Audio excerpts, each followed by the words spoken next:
Just as the largest library, badly arranged, is not so useful as a very moderate one that is well arranged, so the greatest amount of knowledge, if not elaborated by our own thoughts, is worth much less than a far smaller volume that has been abundantly and repeatedly thought over.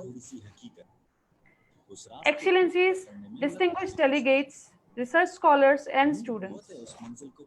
I, Dr. Pragya Mishra, extend hearty welcome to all on behalf of Poornima University on this prestigious occasion of inaugural function of International Online Conference on Emerging Trends in Multidisciplinary Research, ETMDR 2020.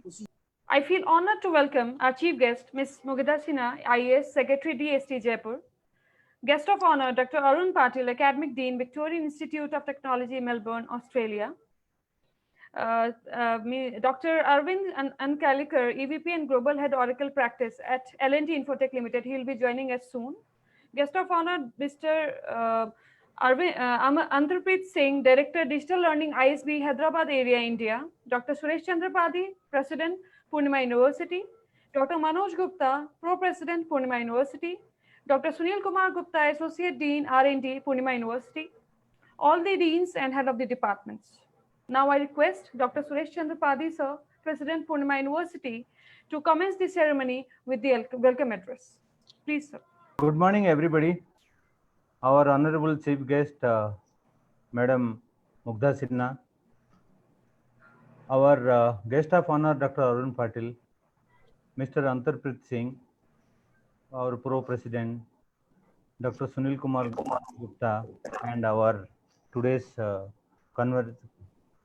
Hi, sir. Dr. Arvind Ankalikar, I welcome you.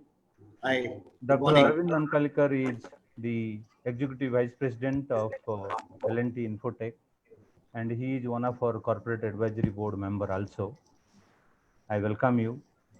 Okay, and I especially welcome to Dr. Pragya Mishra for coordinating this event. See, before welcoming or before starting the session, may I take this opportunity to just to give you glimpse of what really the research situation of our country. If I talk about the total researcher for a million people of our country, India is today 216 or 217 approximately. If I talk about China, there are 1200 researchers per million people. And if I talk about the US, there are 4,300 people per million. But if I talk about South Korea, it is 7,100 people per million. So what I'm trying to say, if I compare China by percentage, if you see 18% of China, and we are 5% of that US, and hardly 3% of researchers than South Korea. So this number of researchers, why I'm talking about, because it gives the quality of education. It gives the focus on education. It gives the way we are teaching the research. If I talk about the long back, even our Prime Minister Manmohan Singh once said, we are producing 3.5% of our research share as compared to 21 to 25% of China's share. I'm not trying to praise China, by the way. So I'm only talking about the position of our country in terms of research. Now, if I talk about the number of the patent filed, it is hardly the contribution of patent filed is 0.3% of India. So there is something wrong is going on. If I talk about our the former the CEO, he told, although India is a developing country, but the amount of science and research, the infrastructure we have, the science and technology infrastructure we have, that is like a developed country. So, but still having the developed country, our research is not that much. It means one way it is talking about, India suffers from inefficiency of publishing the paper or putting it in a paper way, or making it commercialized, like making it a patent. See, so that is the today situation of our country. But if I talk about Bevek, when India was not even a sovereign country, that time even Rabindranath Tagore or Dr. C.V. Raman, They both got Nobel Prize. So it is a matter of today, if I compare about that situation when Rabindranath Tagore and C.V. Raman got the Nobel Prize, today the situation is much better. Financial resources are much better. For research, financial resource of country is definitely required. But even it is better, we are unable to produce Nobel laureate in science. It's only because it is not a matter what you don't have. It is a matter what you do with what you have. So we are not trying to focus in it is even though almost all education institutions. So one reason I may visualize or I may think of, because 50 years or 60 years back, government thought the research should be done only the university like TIS or university like ISSR or university like IITs or something like that. It was never encouraged the university system to do the research. And when today they are asking for it, so somewhere we are missing the trend. So this is one way I am talking about. Now, if I talk about even the PhD, the India today, the producing PhD is very, very negligible. Even 1% of the students do enroll in the PhD program. So that is the situation of our country. Even if I talk about IIT and IIMs, even there are vacancy of PhD candidate 20% and more. If I talk about population vis-a-vis the PhD, the population is, we are 80% of the population as China has, and 375% of the population what US has. We are multiplying the US population 375. But if I talk about the how many PhDs are produced, forget about quality, I'm talking about the number, then we are producing 55% of what China produced, and we are producing 40% of what US produced. So I think the PhD thing need to be rewritten.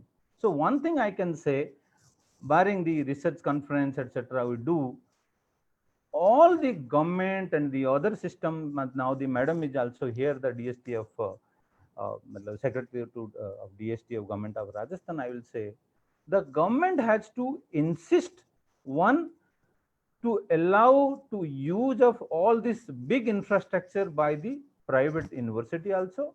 And the second, even the graduation level, the research, the basic of research has to be introduced, because we have been taught to only produce the textbook content in the research or the examination paper. There is no creative thinking. There is nothing that we do in research and to make it a practice. We know only how to write the textbook and to put it in the copy when the exams are there. But there is no research. There is no critical thinking. So if can be insisted that everybody has to follow, one, the research in undergraduate level, and the second, it is allowed the research infrastructure to be used by everybody. So two things I am having the thought, two thoughts in my mind. Second, today the research conference, the main idea of the research conference is to to all the participants or the other people to know the research conference and to know what is happening in country, what is happening in the world, what are the many things, new things are happening. It is an eye-opening session for everybody, including us, and it gives us an opportunity to interact with many scholars, many stalwarts, and it gives us a new thought, new progress, and the new critical thinking. So I commence this the session by once again welcoming everybody, particularly madam, who is very kindly always helpful to us. And the first time Dr. Arvind Ankalikar and Mr. Ankarpit Singh is here with us, and Mr. Arun Patil, once he had come to the session. Again, I am welcoming you. So once again, I welcome everybody for the session. Thank you very much. Thank you, sir. It's a matter of immense pride to introduce our chief guest, Ms. Mugdha Sinha, IAS Secretary, DST Jaipur. Ma'am is a civil servant currently holding charge as Secretary, Science and Technology, Government of Rajasthan. She has huge experience in the field of industry and commerce, having worked as MD RICO and Commissioner Delhi-Mumbai Industrial Corridor in the state, and as Director of Foreign Trade for NAFTA and Latin America regions, as well as Director of Export Promotion for Commodity Divisions of Textiles and Marine Products in the Ministry of Commerce, Government of India.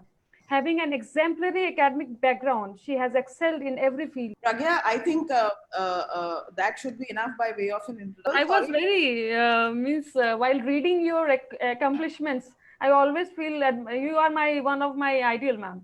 No, thank you very much. Sorry, actually, I hate to do this, but I'm just looking very conscientiously at the time. And no problem, ma'am. I request you to address us with your galvanizing words. Please, ma'am. Thank you very much, Dr. Pragya Mishra ji, Dr. Suresh Padi ji, Dr. Manoj Gupta ji, Mr. Rahul Singhi ji, Dr. Arun Patel ji, Dr. Sunil Gupta ji, and our two guests from outside, Dr. Antarpreet Singh ji and Dr. Arvind ji. Thank you very much for this opportunity, and my compliments to the Poornima University for picking up a very relevant topic for their online international conference today on emerging trends in multidisciplinary research. It becomes also important in the context of the fact that Government of India, driven by the Principal Scientific Advisor's Office in the Prime Minister's Office, in fact, is right now doing a vast outreach for public consultations, including with universities, including with individual students, colleges, institutions, scientists, researchers, state governments, everybody on the new science innovation, science technology innovation policy 2020, which will be our fifth policy of the country after 2013. So I think this talk, so I will quickly talk about two things because I think Dr. Padi has laid a good context of why we are talking. So there are two things. Dr. Padi has touched upon the fact that there is not enough research happening. If I give you figures from India, we only have 24,000 PhDs in the STEM field, which is coming out from India on an almost annual basis. When we started our country at the time of independence, we only had 120 PhDs. So I think in the last 75 years, 75 years, 7 decades of our existence as an independent country, I think the progress in terms of quantity, as has been mentioned in a comparative global context, is slow. The other thing is that, of course, today we have indices which peg us to how well our PhDs are linked to the Scopus index. That is another thing. So the quality issue also becomes very important in terms of not just the quality, the quantity of the people doing research. The other important thing that I would like to highlight is why this is happening is because access to research. Because if you look at the number of colleges in Rajasthan, you have 291 government colleges and you have 1,660 private colleges, and it is from here that the students will be emerging. So the number is pretty much skewed. And as Dr. Padi very rightly mentioned, that sometimes government resources flow into the government and that connecting the dots between private public does not happen. But Dr. Padi would also bear this fact out. And so will everybody else from Poornima, that DST Rajasthan has gone beyond its measure to ensure that we do not make any distinction between the public and the private in terms of institutions, because I think we believe in connecting everybody and providing access. So Rajasthan government, the Department of Science and Technology has also come up with a framework for open science. And I think we are one of the probably the only states in the country who have actually developed a framework sitting with experts over the last 1 year of my existence in this department for open science, and we await administrative approvals because right now we are all aware of the situation in the state. So I await that, and once that is done, I think access to what Dr. Padi said, access to resources, because human making an inventory of human resources in terms of specialization, that also does not exist in the state. I think that is very important, bringing everything together, because if you look at it from a researcher's point of view, and I said this in my first orientation meeting, where I think Dr. Padi was also there, that universities don't speak to each other. We are, scientists work in silos, so do the universities. And at least in Rajasthan, we have ensured that we have brought all universities together. So the Amity and Poornima will sit together on a design cohort with us. We have 7 cohorts with us today. We have got all the agriculture universities and veterinary universities together. We have 6 of them in the state. In what is called an agri cohort. We have 45 universities and colleges working with us on a biotech cohort, which is launched by the DBT Secretary, Dr. Renu Sarup, when she came in January this year. So we also have a design cohort, and Poornima is part of the design cohort with 12 universities, and we talk about the science of design and stuff like that. We also have what is called an IPR cohort, where we have about 40 plus universities which are interested in setting up a patent information center in their university. We also have come out with a policy called policy matrix for patent protection and for sharing of royalties depending on how the research was funded. So that also Rajasthan is probably one of the first states to do that. Universities have been requested to go through the policy guidelines and adopt it to make research, because the researcher needs to feel comfort in the fact that his research will bear his name, and he will be able to get a patent in his name and share the royalty, and will not be pressurized into sharing the credits with somebody who did not have any contribution to make. So we have accorded through a proper policy developed by experts. So I think the framework today exists in the state in terms of research, but the thing that I find missing is, we have spoken about building up an inventory of human resources, but I think we also need to build an inventory of the kind of PhDs that have happened. Plagiarism is an issue in PhDs from India, and I think there was, during the COVID, I read articles which said that the quality of PhDs that are emanating from even top-notch universities, even some professors I have found, UGC has taken action against them because of the kind of PhDs that ended up being plagiarized. So I think building virtual networks of resources of PhDs, and also I think directing the direction of PhDs, which is not happening in the country because they are not in sync with the central government or state government's priorities. So you are doing research on something. If today in a COVID time, you're doing research on something totally different, the fund flow will be restricted because today everybody is interested in COVID. You have to study the state budget or the central government's budget to figure where the country is moving at a global level. And I think those kind of brainstorming sessions are very, very important. So without saying much, though lots can be said, because see, there are models in engineering, because I think the university has an engineering background. So there is something called the MDO, which is what is called the multidisciplinary model of organizations, which you do in engineering. And I think why multidisciplinary? Today, I am secretary for both science and technology and art and culture. And everywhere I have been introduced, people, in fact, papers are writing, it is very illogical to give us such 2 departments which are totally diverse. I don't understand, how do we educate people about the fact that art, science, and technology, the coming together is what is multidisciplinary, and science understands this concept of interdisciplinary, multidisciplinary, transdisciplinary research, institutional linkages, connecting the dots.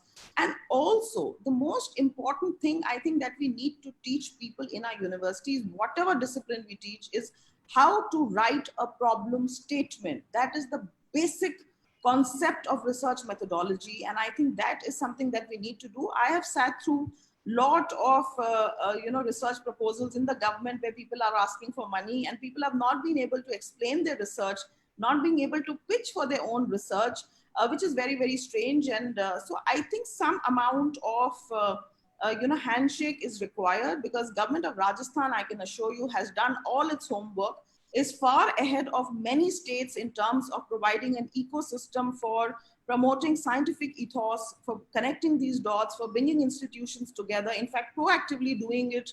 And universities have thanked us for bringing universities together and making them sit across the table.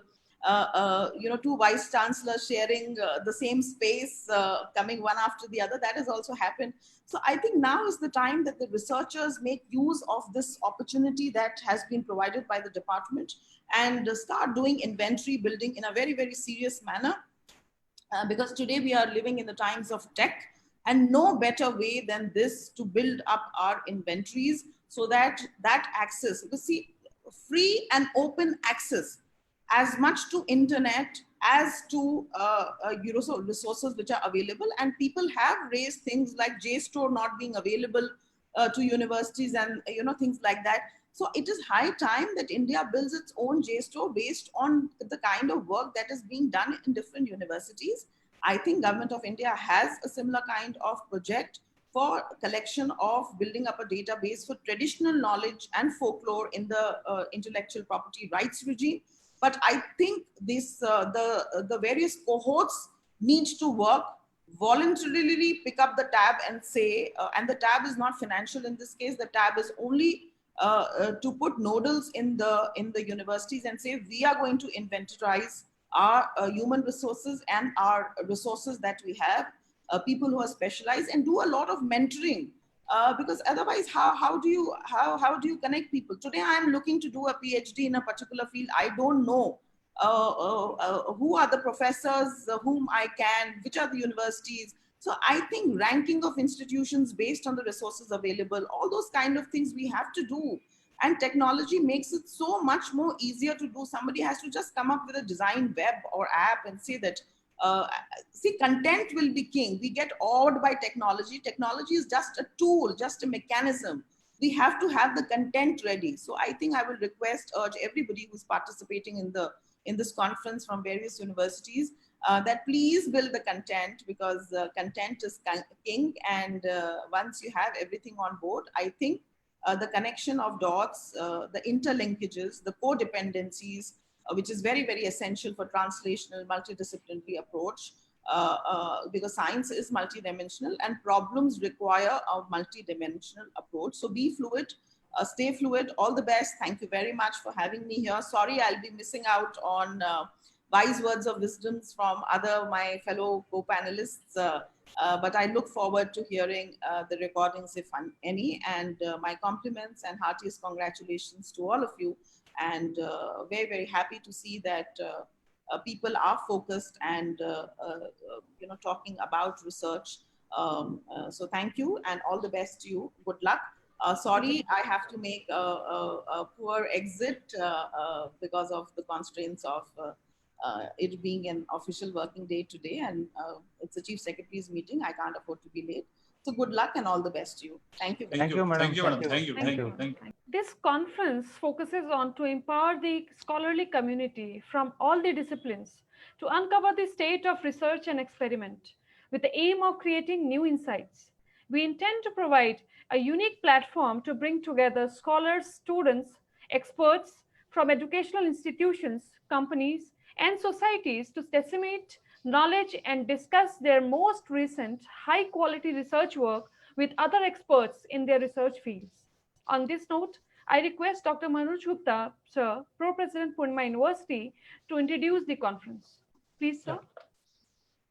Very good morning to all of you. Good morning, sir. Morning, sir. At the outset, I welcome all the dignitaries, faculty members, participants, and my dear students. Actually, 3 months back, when we were preparing the calendar of events and activities for the upcoming semester, we were not very sure whether we will be able to run classes in offline mode, because at that time, 3 months back, things were like in hazy shape. We were not knowing what will happen in times to come in the month of March or April. So we thought that why not we should go for online conference, because conference is very important, integral part of academic, and we used to organize many conferences in a particular semester. So first time we thought, why not to plan an online conference, and generally we used to keep a very narrow specific topic for conference, but this time we thought to keep it open and wide so that participants or research scholars can participate from any discipline. So the topic we have chosen is emerging trends in multidisciplinary research. And being university, we have various schools. And today I feel that our decision was right. And we got around more than 250 research papers. This is a very good number which what we received. And out of 250, around 140 papers will be presented in next today and next 2 days. So very good response we got from all over country. More than 80 papers from different states, and covering all the areas: engineering, management, sciences, humanities, design, architecture. So almost every area we have covered. And we have got very good research articles and the research comments what we received from the reviewer. And it is mentioned that the papers, quality of paper is also very good.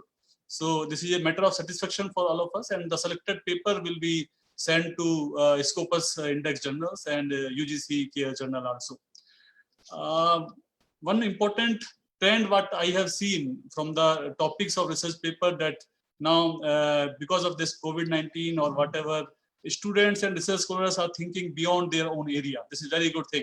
So everyone wants to participate and solve the problem of related to COVID. So let's say computer students, they are applying AI to solve some medical problem.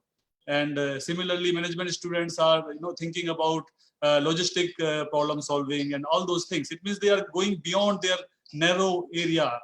What is the problem what I see in research, that traditionally we have a school system or department system, very rigid boundary, very specific topics. Everyone is doing research in their own domain area. They don't want to see others area, right? Whereas I feel that if we go for multidisciplinary research, or interdisciplinary research is the again next level.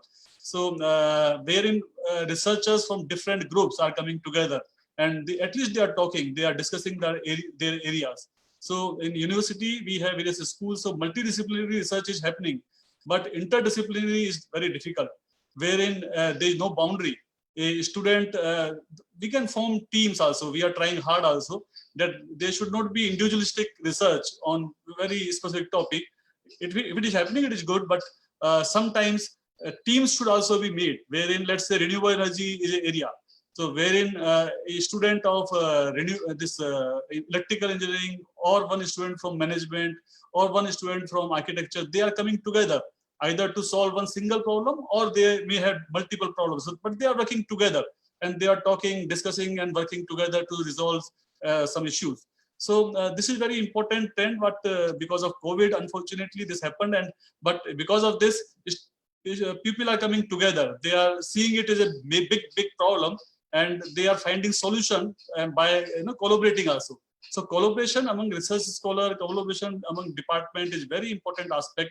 And I believe after this conference, we will try to focus a lot, while whatever sessions we are organizing, our focus will be on interdisciplinary research, wherein students or research scholars, ultimately they will also come out, and we will also advocate that why not we should now onwards work more on interdisciplinary research. And as I rightly said by our chief guest and our VC sir also, that in our education system, in the schools also, we are traditionally doing all those courses where the students are mugging up, remembering and understanding and writing papers, but they are not creating anything. They are not, critical thinking is missing. So giving such certain problems so that they can at least study what is going on in the latest area, then they can give their comments, reviews, and those kind of educational system. I think this is very much required. At least in UG and PG, we should implement it, and we are trying hard for all those things.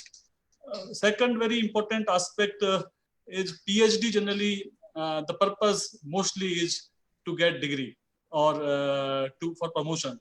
And research for the purpose of research, for benefit of society, it is missing somewhere. So what are the various schemes or ways and means we can find so that real research for the benefit of society can be a mission, can be the first thing which should happen? And what are the benefits we can provide to research scholars? I think this is again an issue for policymakers and all the senior people who are sitting here or who are listening to me. And very important third aspect, the quality of PhD. This is again very important. So PhD is PhD. From where, whatever you are doing, whatever topic you are selecting, or from where you are doing it is not much important after getting PhD degree. All PhDs are PhDs. So there is no grading as such. So again, this is a very important aspect beyond this particular conference, which can be thought of. But I think that this particular conference will provide a very good platform for many students of Poornima, other group of colleges where we have sent this particular information, and they will learn a lot of new research outcomes, whatever our this research scholars will be presenting. So I'm very much thankful to all the dignitaries present today, and I am thankful to my team, particularly all the deans, HODs who have worked very hard for making this happen. And I'm very much thankful to Pragya Madam for hosting this event. And best wishes to all the participants and paper presenters. Thank you very much. Thank you. Thank you, sir. So now moving ahead, I feel honored to introduce Professor Dr. Arun Patil, sir, who is currently working as the Academic Dean, Victorian Institute of Technology, Melbourne, Australia. Prior to this, Professor Patil was Vice Chancellor and President of Amity University, Rajasthan, India. Professor Patil has also worked as the Director of Postgraduate Coursework Studies and Director of Deakin Engineering Education Research in the School of Engineering, Deakin University, Australia. His other previous positions include Deputy Dean, L&T at CQ University, Research Scholar, and Project Officer at Monash University, Australia. Professor Patil has over 30 years of teaching, research, and managerial experience in higher and further education. He holds a PhD, the Master of Engineering Science, both from Monash University, Australia. Professor Patil has received several awards, including Deakin University School of Engineering's overall contribution to the school, Mahatma Gandhi Pravasi Samman Award by the Non-Resident Indians Welfare Society of India, the Vice Chancellor's Award for the Best Practices in Learning and Teaching, CQ University, and Silver Badge of Honor from Monash University for his significant contribution to global engineering education. It's a privilege to have you, sir, over here. I humbly request you to edify us with your words of wisdom. Please, sir. Thank you very much, Dr. Pragya, and thank you, Poornima University, especially Dr. Suresh Chandra Padhiji, President, and Dr. Manoj Gupta, Pro-President, Dr. Sunil Gupta, Associate Dean, for organizing. Even in this challenging situation, it's not easy to organize virtual conference like this, and especially to get papers and to make sure that they receive quality papers and have a proper interaction, because it's challenging the way or the mode we have.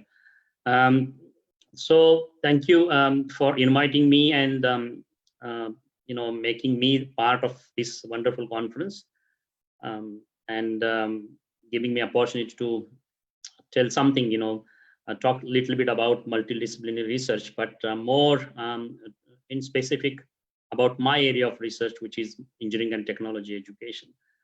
So I will just start sharing my presentation so that we can move.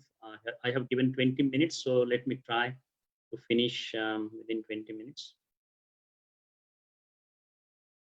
So can everyone see that, my slide? Okay, good. All right, so trends and opportunity, because the conference theme is trends and opportunities in the multidisciplinary research, but I'm trying to cover, or I'm trying to touch upon mostly educational research, okay? And President Padhiji has mentioned that, we should do something, the research should start from undergraduate level, and research should be done in postgraduate as well. But I'm thinking research should start, of course, from educational perspective as well, because we all are teachers. Most of us here, we are teachers, except there are a few delegates, I think, from industry, Mr. Anklikar. But I think most importantly, it's more important for us to really disseminate some information, what we do in our teaching and learning, or student experiences, or overall, the program development, etc. And rightly said, as ma'am said, that we should think and we should go beyond something which, the traditional research. Of course, there are areas of core research There are areas of cutting edge technology research and so on. But I think when we talk about multidisciplinary research, this is something which all of us can think of, and all of us can do it. It's not that difficult. So I would start with reflection, why multidisciplinary and collaborative research is pragmatic and important. Because if you look at the trend, the past trend in research, whether it is government policy, whether it is support, whether it is funding, whether it is university strategic plan, everything was more focused on the research, related to the particular discipline or individual domain, I would say.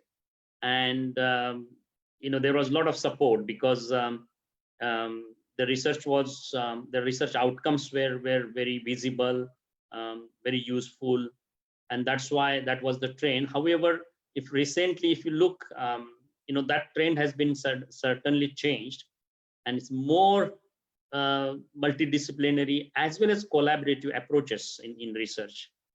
And you can see any research outcomes means I had many examples, of course, my own research publications.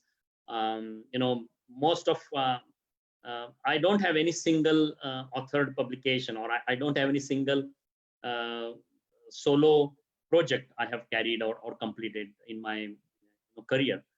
And I found that it works very well. More you collaborate, more you include other disciplines or other domains, it is more fruitful, it's more workable, and also many people get endorsement because of this trend. So we need to think why it is important. Are we okay? Suppose I'm doing research in my mechanical domain, or I'm mechanical engineering, I want to do only research in advanced manufacturing.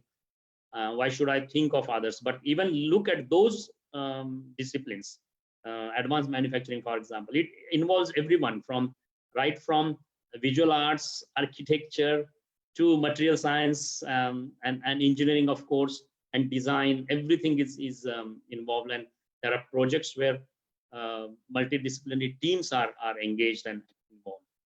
So we need to think why it is important. Of course, best approach to attack complex problems. That is what we are now facing, the challenge. If the problem is complex, then what is the approach that I myself alone or one cannot resolve that, or cannot solve, or cannot even think of that. So the best thing is that you can have the multiple disciplines, multiple people and a team. Of course, multidisciplinary research promotes reconciliation among various disciplines. Okay, as I mentioned, it also excuse me, provides opportunity at all levels to meet, share ideas and discuss. Okay. So for example, if you have a team of people from multidisciplinary, each of them or each of a team member can bring own ideas and discuss that. Very importantly, it's critical driver to solve societal problems in the world. Excuse me. Now, in inaugural speech, ma'am mentioned that we need to think why we are doing research and what research is going to bring for the society. So I know that when we do PhD, we don't think that elaborately, or as Dr. Manoj says that PhD is PhD, because sometimes we want a piece of paper also. But what if that research is some way contributing to society, contributing to something happening around?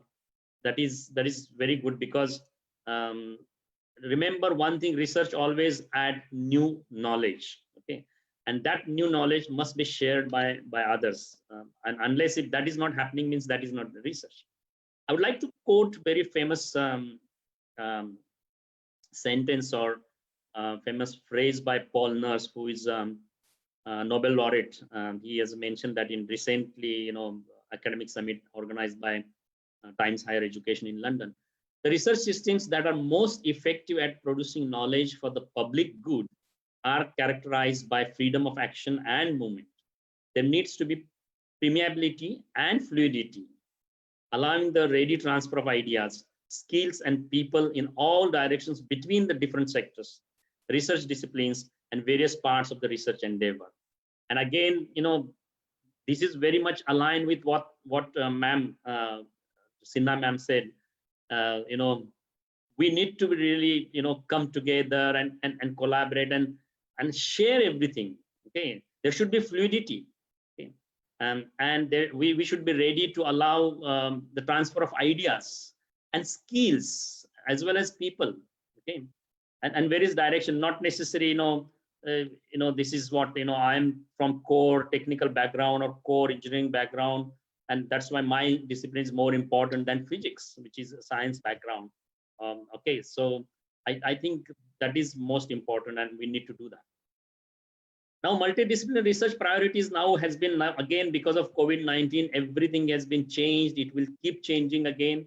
Many things we never thought that would happen in our lives, those have been happened. We have to change various things. We have to change our mode of delivery, especially in university system or educational system. The businesses, the way the businesses were operating, they have been already changed. Many businesses realized that yes, this also works, and why we were doing the other thing, which it's not really required, and so on.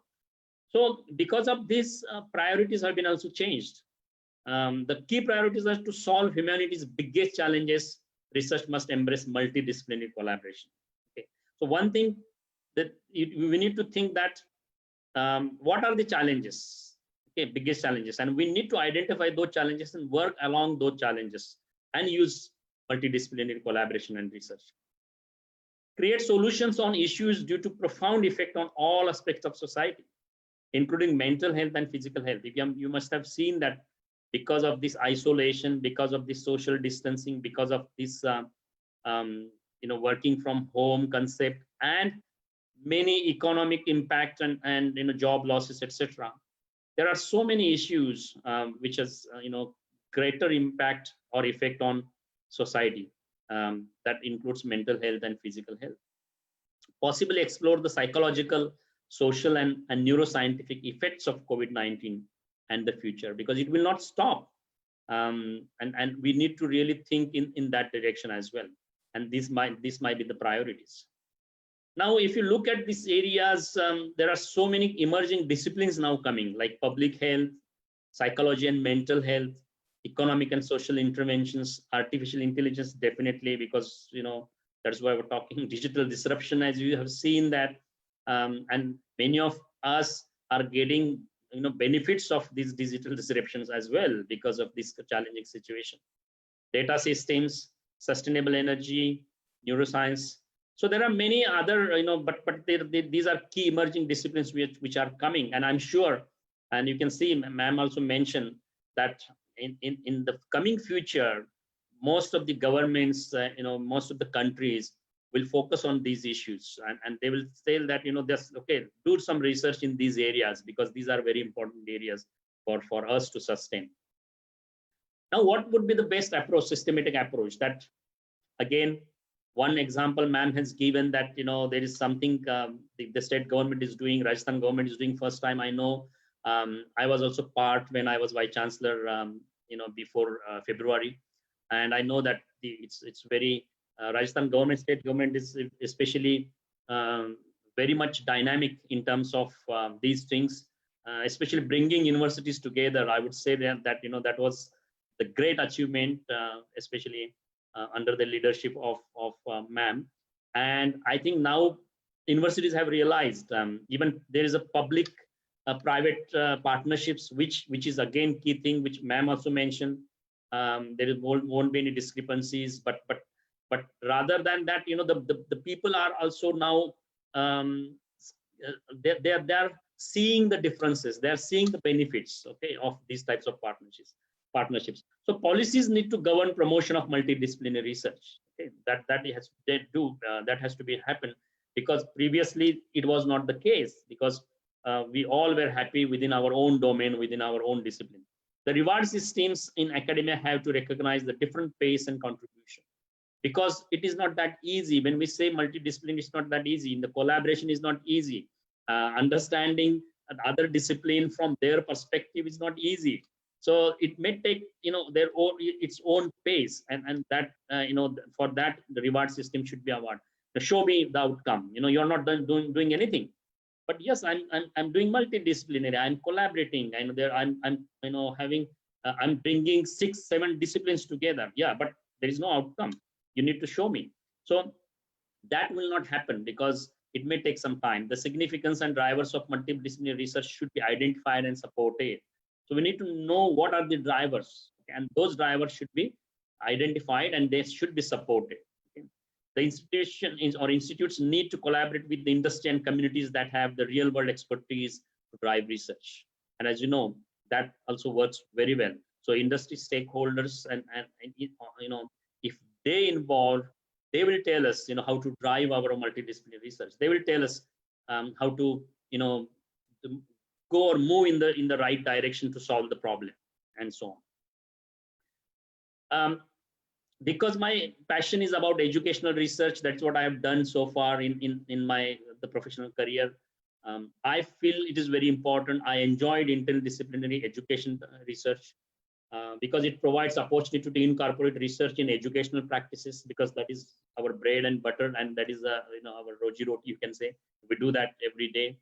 Provides opportunity to reflect on your own teaching, okay, or what I do with my students, or student engagement, strengthen professional development practices. It also helps engaging in new collaborative relationships across disciplines and within schools or universities. And it fosters teaching research nexus. Okay, it is very important. Many universities, I would say, my experience in India, there is a mismatch between teaching and research. There's a missing link, and it is not, again, very difficult to join those two dots, because as long as you have your research should be teaching informed. Okay, so what you're doing in teaching can be informed through research, and it can be endorsed. So there are a lot of possibilities and options.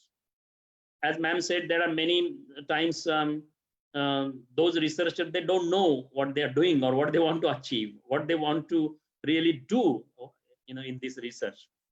So I think aim of research should be very clear, why this research is important, what is the significance of this research, and what is the practical value in doing this research. So these 3 questions each researcher should ask himself or herself. Otherwise, you will be moving in very different direction. Okay, so I think once you get answers to this research, these 3 questions, I think you are in the right direction. Okay, and if you can't find, you need to talk to someone. Okay, or you need to do some more groundwork, I would say. Common mistakes we do in research, even wrong perceptions, ideas about research. Okay, we don't know very clear. If I do this, this is what will happen, or this is how I'm going to do. That is not the case. We have a lot of wrong perceptions. Mistake the hypothesis for an explanation. Fail to perform an experimental test. Okay, because something went wrong with hypothesis itself. Ignoring or ruling out data that do not support the hypothesis. Okay, so we need to we can't ignore the data which are really supporting hypothesis. Okay, and just go beyond or run beyond behind something which we don't want. Failure to estimate quantitatively all errors in research, and many. Okay, so I will not go into details of the research steps and stages, but a little bit holistic view I have about multidisciplinary research. This is what I'm going to cover. So what areas you can explore? I'm talking about, again, educational research, mostly engineering, technology, education, because I'm again from engineering background. So many areas. Okay, you can talk about your course program structure and contents, and you can do research on that. Mode of delivery, that is what we are talking. How many of you have thought that how online delivery works, and what are is there any research I can do? Is there any analysis I can do? It will be beneficial for university institution. It will be beneficial for students, staff, teachers, but it will also tell something in terms of research.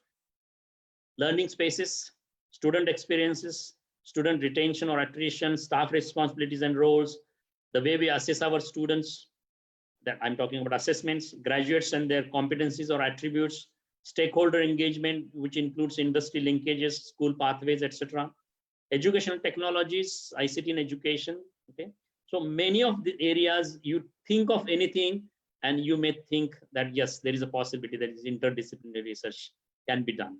And you can involve, if you suppose you want to really work with big data, you involve somebody with big data background. Okay, if you have a data of student feedback or student experiences, and then you want to play with that data and do some research, involve somebody working with data, okay, from computer science background, okay, and so on. So it is possible. If you want to talk about stakeholder engagement, industry linkages, you can involve industry people. You can ask them, what they think, their perception about our own graduates, or what skills and attributes or competencies our graduates are, bringing to the industries, and what they think. Are they satisfied? Okay, there are many areas you can do. Assessment itself, you can do 4 or 5 different types of research. Now, how?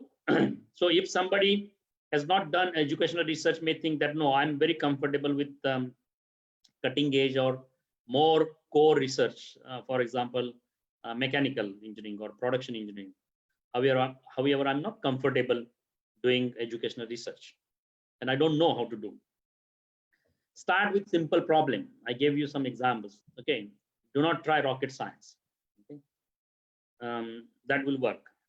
Define appropriate research problems and hypotheses. Okay, so if you want to say that in online learning mode, engaged learning has better student outcomes. Okay, this is simple problem. I'm just talking something out of my mind. So in online delivery, engaged learning has better student outcomes. Now, we are making hypothesis. So we need to identify what is engaged delivery, what is engaged learning, okay? And we need to prove that. We need to see that, what are the tools we are using in order to engage our learning. So for example, if I'm delivering one class or one of the teachers is delivering one class, what engaged or tools in this particular online mode or online fashion that particular staff is using to engage students and how they are working. So take feedback from students, how the students thinking about those tools, and are they really feel like they are engaged, okay, or they are being isolated, something like that. So you have to define that. Apply adequate methodology, whether it is a quantitative methodology, qualitative methodology, mixed methodology, or anything else you want to do. Okay, use proper techniques, of course. Communicate. Okay, so research has to be very well communicated within your team, of course. Outside, you need to get endorsement also, and also stakeholders involved in your research. You need to find, research funding. There are a lot of options, national level as well as international level. Department of Science and Technology, UGC, state governments. Actually, ma'am also mentioned about what DST is doing. And look at what are the priorities areas. Look at various other countries, international funding, UK, European Union, states, Germany, Asia Pacific. In Australia, there are several AUSAID, Australian Leadership Awards, ACRS Student Awards, Norman Veteran Hall Foundation grants, Allen Foundation grants, Australia-India Strategic Research Fund, National Health Medical Research Council partnership projects, and so on. Okay. So we need to look at the funding, because I know that research has to be supported by whether it is internal funding, whether it is external funding. You need some funding or support, financial support, to carry on research if you really want to carry good research. Okay. So these are some glimpses I have given you, some ideas in related to educational research, mostly because that is what I have done. So thank you very much. I think I'm within the time. Thank you so much, sir. Thank you. So all the words, whatever information you provided, it was very helpful, and thank you so much for this enlightening session. And yes, both of you, ma'am and you, focused on this word identification of the problem. And what I feel, if we define the problem correctly, you have almost got the solution. So we have to identify the problem, and this is the need of the hour to take this word research seriously and work sincerely towards the contribution to contribute something valuable for the betterment of the society and country as well. So thank you so much, sir. And Thank you. Pleasure. moving ahead. Moving Thank you, sir. ahead. Thank you. Okay. Thank you, Dr. Manoj. Thank you very much. Thank you for inviting me. Thank you. sir. Thank you. I feel privileged to introduce our guest of honor, Dr. Arvind Ankalikar, EVP and Global Head Oracle Practice at LTI L&T Infotech Limited. Sir is an experienced information technology leader, having experience of managing multiple application and technology areas. He has successfully led Oracle business and incubated practices such as SFDC, Microsoft Dynamics, IFS, and information. He is skilled in business process, requirements analysis, enterprise software, and global delivery. Sir is a strong engineering professional with a doctorate in mechanical engineering with specialization in digital technologies. Sir has got an expertise in Oracle, business process, re-engineering, and IT strategy. As far as his contribution in research is concerned, his numerous publications are considered to be immensely valuable and impactful. I request Sir to enlighten us with his words. Thank you, sir. Pragya, एक second. Dr. Arvind also our corporate advisory board member, honorable member. He is a very veteran teacher or faculty in Jamnalal Bajaj Institute. He basically from Pune. When I was in Pune, I never met him, but after coming only I invited him. Okay, and somehow I found him and tried to talk to him. He said, I have only time at 7 to 7:15. If you can talk to me at that time, then only I am available. But I called him up at exactly 7:01. So that is why he agreed to be in our corporate advisory board. He is an immense researcher and very passionate academician. We love to have him in our board, and we love to, I have been trying to get him for the teaching of our student, but he's so busy with his current role. Sometimes it is difficult to get in touch with him.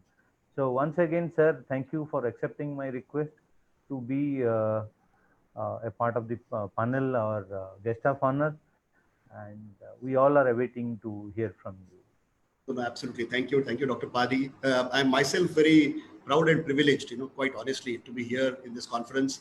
I was not sure myself, whether with COVID-19, what kind of response you are going to get. But this is amazing, and I'm really impressed by the kind of setup, establishment, infrastructure, and also the way you have organized this whole event. Really, really.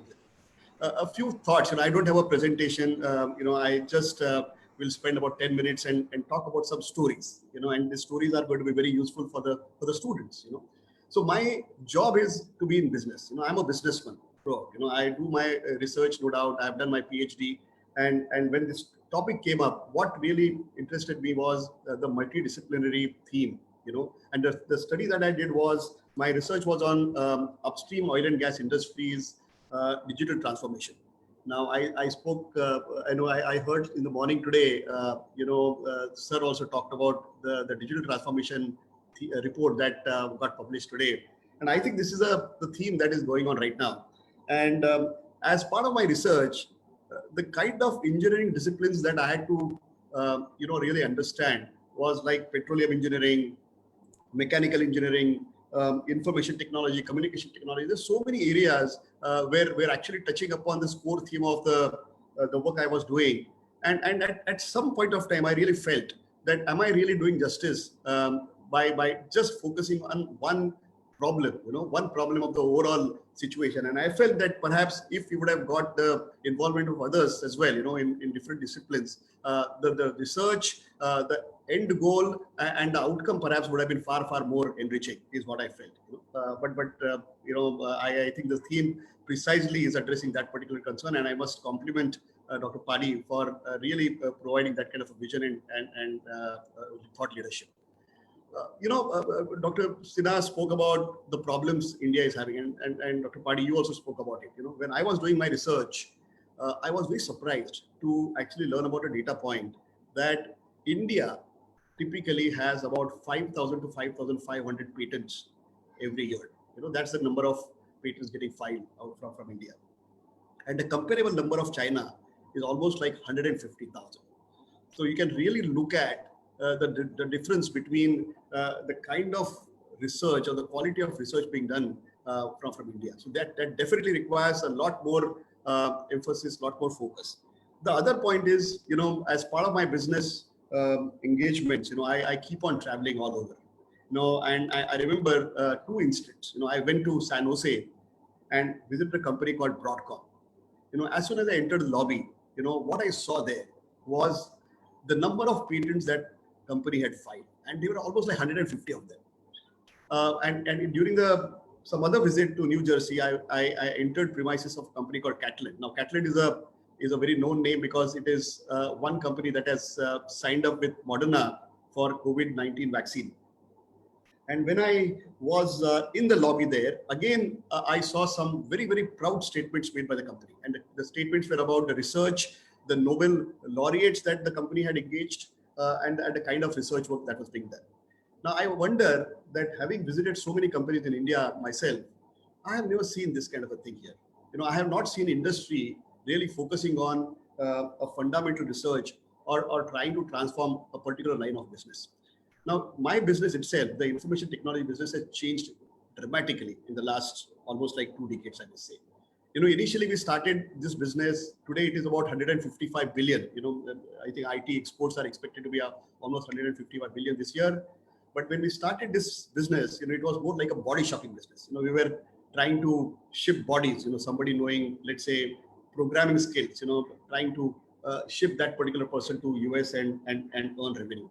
Later on, the customer demands changed, and customers said, no, it's not just enough for you to send me the skills. Please manage the project yourself.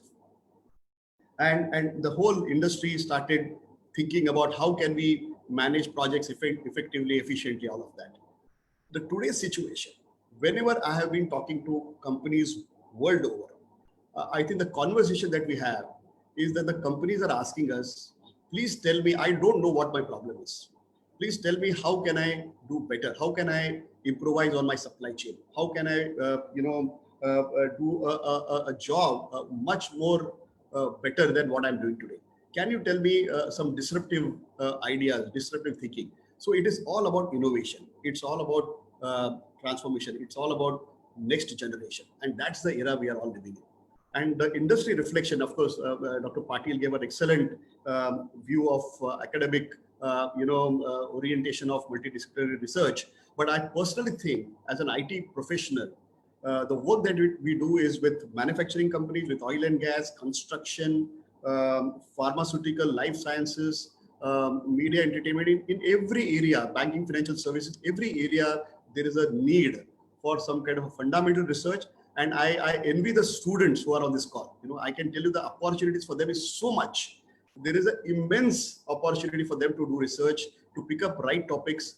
And I'll give one simple example. When I was interacting with Catalent, one of the questions they raised was, how do we measure the quality of the product that we make when it is not in the refrigerator environment?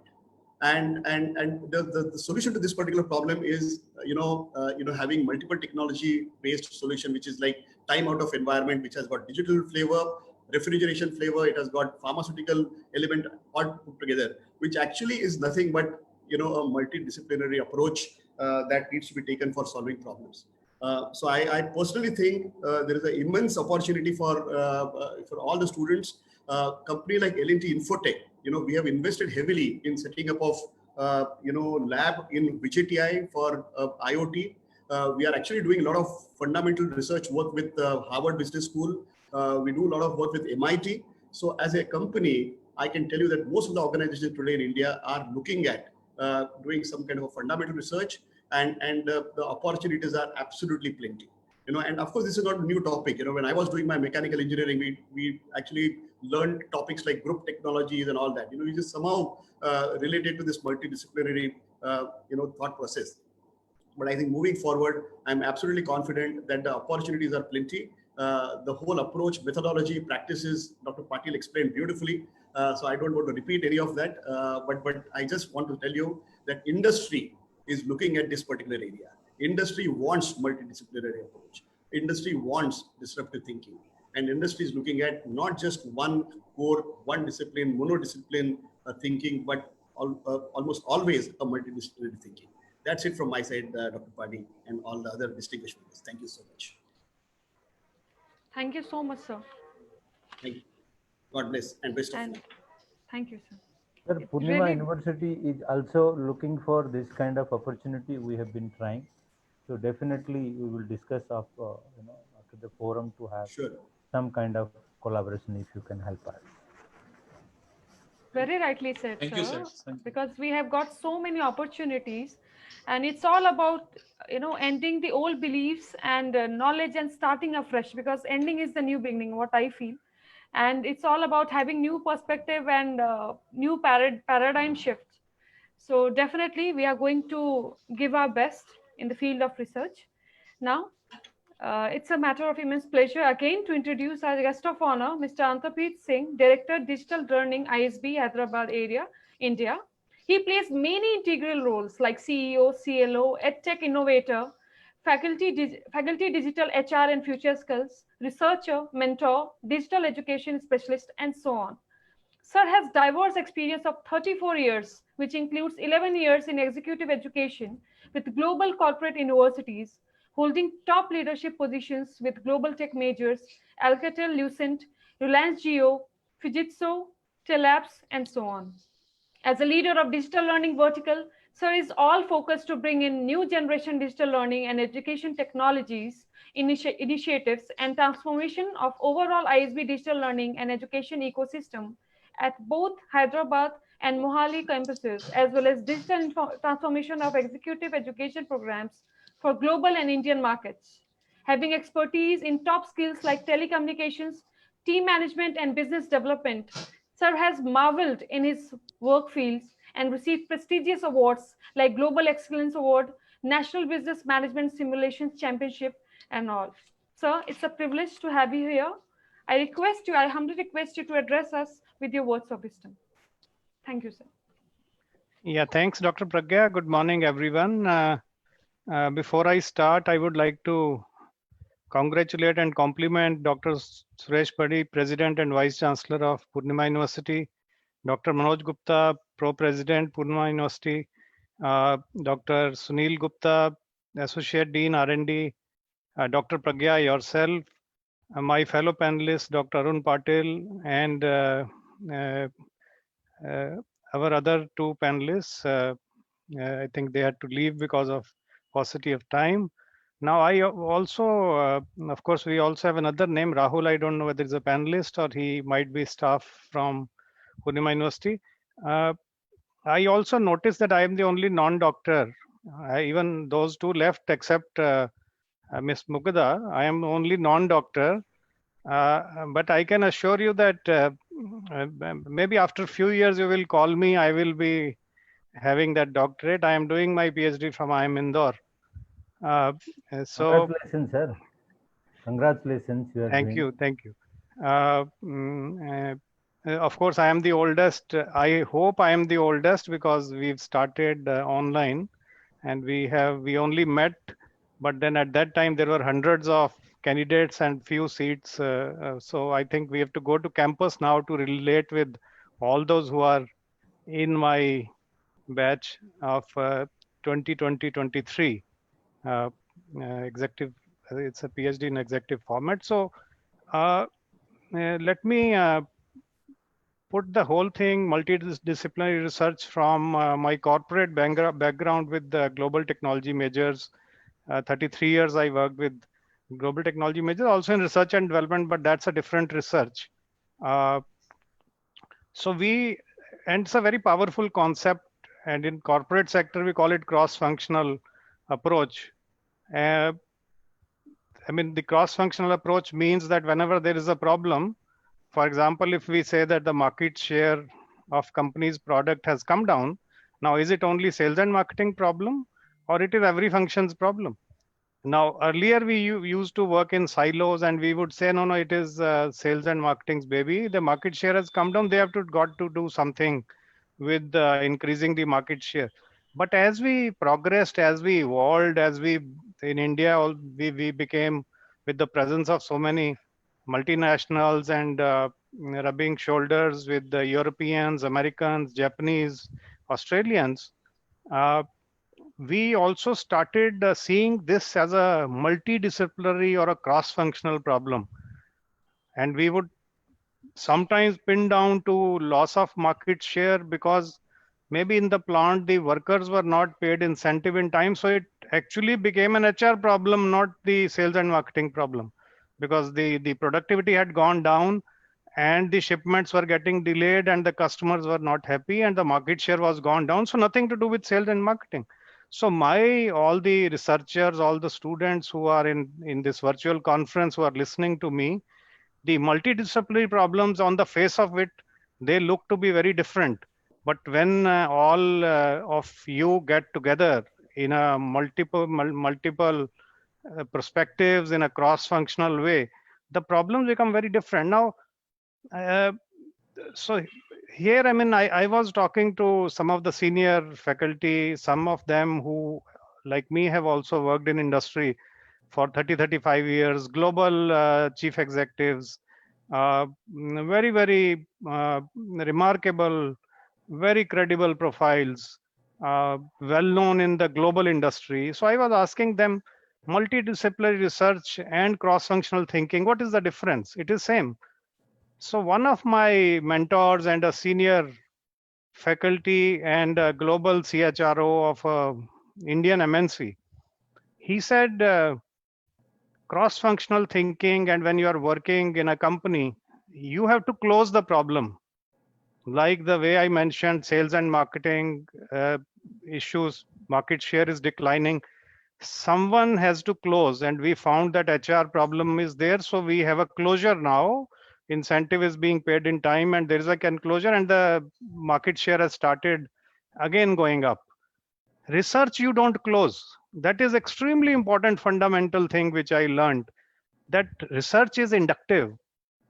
Now there could be a deductive approach that you start with a bigger problem, you narrow it down, you have your hypothesis, you test it, you narrow it down and come up with a framework and theory. Inductive, and I am now more and more, as I have stepped, I was in corporate education 11 years at a global level. I was corporate CXO for a long time, but last 2 years now I'm purely in academics, in higher education. I'm a visiting faculty with a lot of premier B schools. Now what I'm seeing is that research has to create more research. That is something all of you students have to keep in mind, that research is not about closure. You are not working in a company where you have to close the problem. You have, of course, you have to come up with some framework, you have to come up with something which helps the society. But at the same point in time, your research should be such that it creates more research opportunities, because more we dig deeper, more we know that how much we don't know. So in any field, I mean, more vaccine research will happen, more scientists will know that how much they did not know all these years. So that is very important part of multidisciplinary research. Ruchir Sharma is a global author. There was an article in Times of India day before yesterday, and he said, post-pandemic, who do you think will be the topmost superpower? It is not China, it is not India, it is not US. You guess. He said it is Germany. Why? Because Germany put multidisciplinary approach so well during the pandemic, and you can see the records that Germany had less than 4% fatality rate. Europe had 14, 15, 16, Spain, France, Italy, UK, all had massive fatality rate. Germany has done very smart thing. This is what multidisciplinary philosophy is. They have $750 billion package. They are a $4 trillion economy, almost like 20% they have pumped in. And they have helped countries who have been importing automobiles from them with the aid. It is just like we aiding Bangladesh with a package. They say that if their economies are gone, our exports will go away.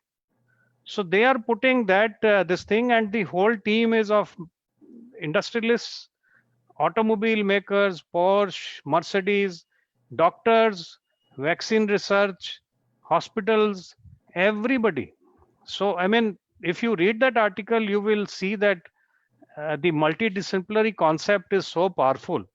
And in terms of multidisciplinary research, I again urge all the students, all the researchers, all the young faculty, and all faculty, I would say. I mean, now I've started using the concept of young and old. I mean, learning is a cradle to grave kind of a phenomena.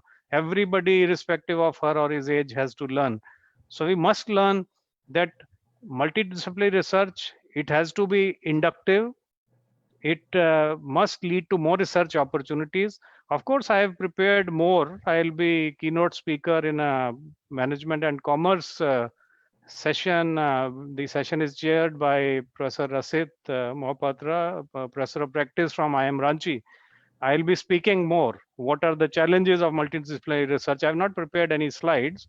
And I would say that this speaking is more effective. It's a short session unless I'm holding a e-workshop or webinar for 2 hours, then I can share my slides.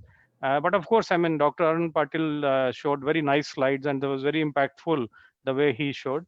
So I'll be speaking more on the advantages, but at the same point in time, there are risks and challenges also in multidisciplinary, several risks and challenges which we must be aware of, and we must take countermeasures to mitigate those challenges. And of course, there are advantages, but then every research project cannot be multidisciplinary. But at the same point in time, you must explore ways to take this thing my own before I end my own research project. Hopefully, it is not yet approved. I haven't reached there.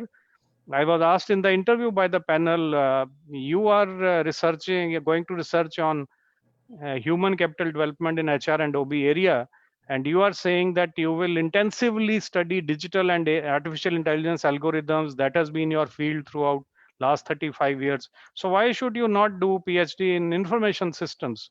So my answer was that if I do PhD in information systems, I will still be doing it for HR and OB, human capital development. So either way, it is nested between the two. There are cross linkages of the two areas, and maybe more. Maybe I would also need to work in the strategy area. Maybe I will also need to look at from the economics area, what kind of implications are there from the human capital development. So all said and done, this is now a very, very progressive, very interesting, and I would say that every researcher, whether the research is being done by you only or you have a research project where the objectives are being shared by different researchers, but you must look at the same kind of philosophy which industry adopted long time back of cross-functional thinking and solving problems. Of course, you have to solve problem in your research, but then your research has to be open-ended. One research should lead to 10 other interesting research projects. It's not that you close and everything is done and dusted. Then that is not a good research. So multidisciplinary is one, open-ended where research leads to more research. And I'm very proud that ISB in a very short time of less than 20 years, because of the quality of research, it has risen to top 25 B schools in the world. It is currently ranked number 3 in Asia, number 24th in the world, and number 1 in Asia. Of course, if you talk to IIM Ahmedabad, they won't agree. They'll say we are number 1, ISB is number 2. So it depends. I mean, who are you talking to and who are you listening to? Okay, so I will end here, and again, congratulations to the team. This is wonderful, immersive experience, sharing the virtual stage. This is very impactful, very nicely organized. I remember Dr. Suresh started talking to me several months earlier, and how meticulously the team has worked step by step. So my congratulations, and privileged to be in the guest of honor, and I look forward to speaking more in details. I will have more time in the next session, which is starting at 12:30, and we'll be sharing the stage with Dr. Asit Mohapatra and several other faculty members. Thank you very much. So even thank you, sir. I met Mr. Antarprit Singh online only through LinkedIn. So that is how we got connected, but he is very generous, kind, and a very helpful person. Whenever I asked anything, he has helped. Thank you very much, sir, once again. Pragya, I'm handing over to you. Thank you, sir. So you reminded me of one line, sir, Antarprit, sir. It is simple to be difficult, but it is difficult to be simple. And all the experts presented their points with simplicity, but I'm sure, I'm very hopeful that all of your ideas and knowledge will have tremendous impact on all of us, and we'll work together, we'll try to give best input. On this note, I request Dr. Sunil Gupta, sir, Associate Dean, R&D, Poornima University, to give vote of thanks. Please, sir. Good morning, everybody. Good morning. Honorable Chief Guest, Ms. Mukta Sinha, IS Secretary, DST Jaipur, our esteemed guest of honor, Dr. Arun Patil, sir, Dean, Academic Dean, Victorian Institute of Technology, Melbourne, Australia, Dr. Arvind Ankalikar, EVP and Global Head, Oracle Practice at LTI, L&T Infotech Limited, Mr. Antarprit Singh, Director, Digital Learning, ISB, Hyderabad area, our dignitaries, Dr. Suresh Chand Padi, President, Poornima University, Dr. Manoj Gupta, Pro-President, Poornima University, Deans, Heads, and all the participants. On behalf of the Advanced Study and Research Center, Poornima University, I express my gratitude to all of you for your kind presence and very inspiring inaugural addressing. It has been our fortune to find distinguished presence of our guests who spared their valuable time and graced this occasion. I am very much thankful to the management who sponsored this conference. Without their generous financial support, it would not have been possible to organize this conference. I take this opportunity to thank all the reviewers and technical committees members for providing their valuable comments in the time and help towards the improvement of quality of papers presented in the conference. I acknowledge the unwavering support received from the HOD, the faculty and staff member, the advisory committee for their valuable suggestion. I congratulate all the participants of this conference for their golden future and successful career. Thank you again. Thank you so much. Thank you very much. Thank you, everybody. Thank you, Thank sir. you, Patil sir. everyone. Thank you. Thank you. Thank you, Thank you, everyone. Manoj ji. Thank you. Thank you. Nice to see you all, Dr. sir. Patil. Great.